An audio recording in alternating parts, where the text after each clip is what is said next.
அன்பான கடவுளின் பிள்ளைகள் ஒவ்வொருக்கும் என்னுடைய அன்பின் வாழ்த்துக்களை நான் பகிர்ந்து கொள்கின்றேன்.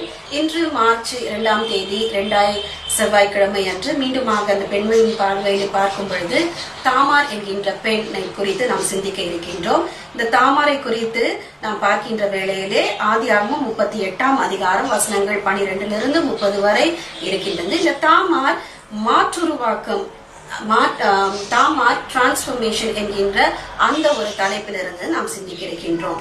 யூதாவினுடைய மருமகள் தான் இந்த தாமார். அவருடைய மூத்த மகனுக்கு திருமணம் செய்து கொடுக்கின்றார். ஏர் என்கின்ற அந்த மகன் இறந்து விடுகின்றான். இரண்டாவது மகன் ஓனானுக்கு திருமணம் செய்து கொடுக்கின்றார். ஆனால் அந்த ஓனான் அந்த வம்ச வழி உருவாக கூடாது என்ற அந்த தீம செயல் நிமித்தமாக அவனும் மறித்து போகின்றான்.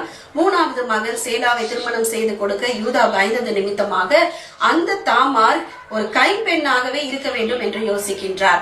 ஆனால் இந்த பெண் என்ன செய்தால், அவள் வம்சங்களை உருவாக்க வேண்டும், ஒரு சமுதாயத்தை எழுப்ப வேண்டும் என்கின்ற அந்த லேவிரேட் மேரேஜ் ரைட்ஸ் இதை கடைபிடிக்க வேண்டும் என்பதற்காக அவள் ஒரு காரியத்தை செய்கின்றார். அவளுடைய செயல் என்னவென்று சொன்னால், யூதாவோடு தன்னுடைய மாமனாரோடு அந்த உறவை கொள்கின்றார்.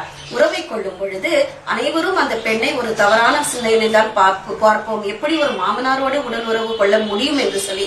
ஆனால் அந்த பெண் வெறும் உடலை மட்டும் மூலதானமாக வைக்காமல் அவருடைய புத்தியை கூட ஒரு மூலமாக வைக்கின்றார். அந்த பெண் என்ன செய்தால், அந்த மாமனாரிடமிருந்து ஒரு அடையாளத்தை பெற்றுக் கொள்கின்றார். முத்திரை மோதிரம், ஒரு கோல் மற்றும் ஆரம் பெற்றுக்கொண்டு இந்த பெண் தவறு, இவள் கருவுற்றிருக்கிறார் என்று சொல்லும் பொழுது இந்த பெண்ணை தவறாக காட்ட நேருகின்ற வேளையிலே யூதாவுக்கு இந்த அடையாளம் அனுப்புகின்றார். அப்பொழுது யூதா என்னிலும் இவள் நீதிமான் என்று சொல்கின்றார். காரணம் என்னவென்றால், இந்த பெண் மாற்றம் தவறு செய்யவில்லை, நானும். அப்ப அந்த ஒரு மாற்றத்தை தன்னுடைய மாமனாரிடத்திலே கொண்டு வந்து அவள் செயல்படுகின்றார். இந்த யூதா மற்றும் தாமாரின் வழியாக தான் பேரேஸ் மற்றும் சேரா என்கின்ற பிள்ளைகள் பிறக்கின்றார்கள். இவர்கள் தான் இந்த வம்ச வழியிலே நாம் பார்க்கும் பொழுது தாவீதின் வழியாக இயேசு கிறிஸ்து வருகின்றார்.